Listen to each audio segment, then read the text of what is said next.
Hi, Judy. Welcome. Can you tell me a little bit about your business to start? So I, along with my husband, run OrlandoAuctions.com, and it is an online liquidation service where we provide either full on-site online auctions, or we are able to consign items back to our shop and provide the facilitation of that service off-site. Awesome. What is the biggest misconception families have about estate sales? I would think that it's actually, especially within the Central Florida area, that there's a one-size-fits-all or a one solution for every situation, and that's typically the standard estate sale model. And what we've actually gone to is the online platform, which gives us a lot bigger audience. We're not dealing with as many constraints as far as the parking issues and how many people can come in the house at once. It's actually such a different setup that we provide, allowing us to go into gated communities where that access was really limited before. And so it's a much different vehicle that we use to provide the service. Thank you. What are the emotional challenges seniors face when downsizing? I would say it is that they want for their loved ones to take all of their priceless heirlooms, and it's making the shift and helping them understand that if the family is not wanting them, it doesn't mean that those items don't have value. It's helping them see that there are treasure seekers out there that are so excited to get it, and even people that have gone through hurricanes or storms or issues within their own home where they've lost everything. They're starting from scratch and seeing the excitement that they get those items. I get to be that connector, and that has been a really neat experience in my life. What should families never throw away before talking to an expert? Pretty much anything. I unfortunately show up sometimes and the dumpster is starting to be filled, and it is terrifying because there's so many different things that might be hiding in the filing cabinet. They might be hiding under a mattress. There's just so many different items that people don't realize have value in the secondhand market. And so anytime that we can get eyes on it, see pictures, get to the home before they start donating or handing off to everybody in the world, that can help so that we can help them use that as a tool. What are some surprising valuables people almost donated or trashed? I think of the painting that one gentleman really did not care for, that his wife had bought for $50 years ago. And he told me, hey, as long as I break even on that, as long as I get the $50, I'd be happy. That painting was a Highwayman and ended up selling for $5,500. And that was a very great phone call to let him know that his wife was chuckling at him in heaven. How do you help families who are overwhelmed? So really, we try to help them scale it back and understand that there are resources, especially with our seminar group. It helps for them to be able to realize they don't have to know it all. They don't have to do it all. And for them to see that we can help connect them with the professionals that have already figured it out. That it just gives them permission to really not have to take on every single hurdle they're facing. What does a successful estate sale process actually look like? It typically looks like we are coming in and we're relieving that burden for the family.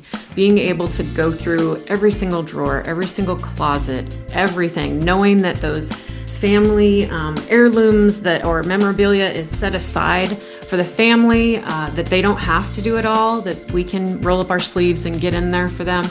And then to be able to get so many different buyers to be able to see through our online platform. We have a lot more buyers than the typical estate sale will even handle in the small window of time that they have to do it.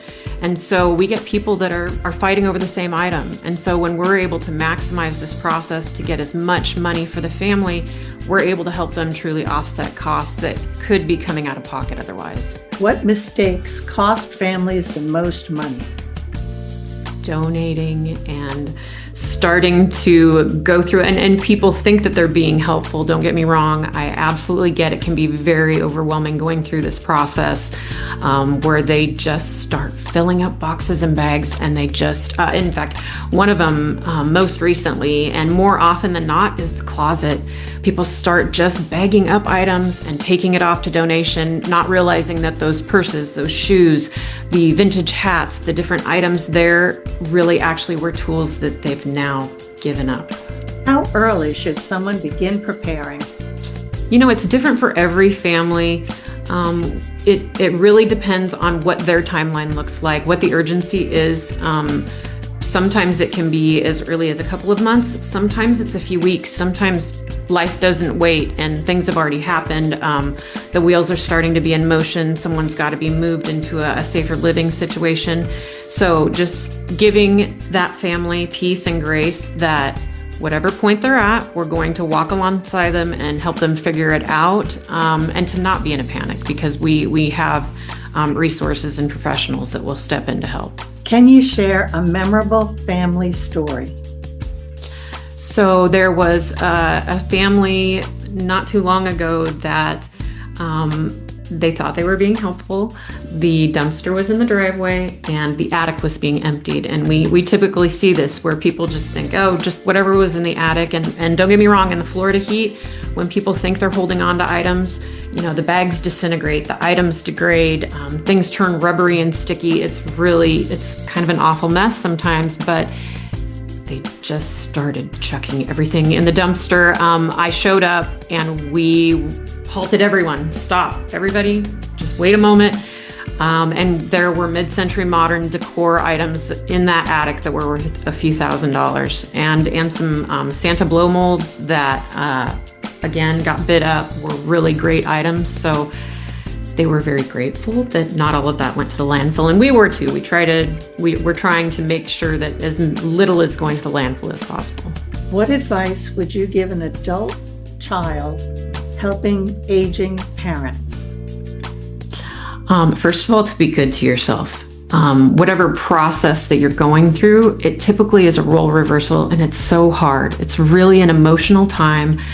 And again, using those resources, I think that's one of the biggest lessons in my life, that if you can allow a professional to come in, see the items, and then utilize the resources they have, especially because we work through members of the East Orlando Chamber of Commerce. These are people that have been vetted. We know that they're looking out for seniors, and to give themselves permission to not take on the entirety of getting mom and dad situated wherever they need to be.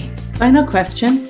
If someone watching this is overwhelmed and doesn't know where to start, what would you tell them? So I would say choose a room and look for your anchor pieces. Look throughout that room and really identify, moving into my next space, what are those items that are going to help me feel nested, going to trigger those memories to make me feel at home.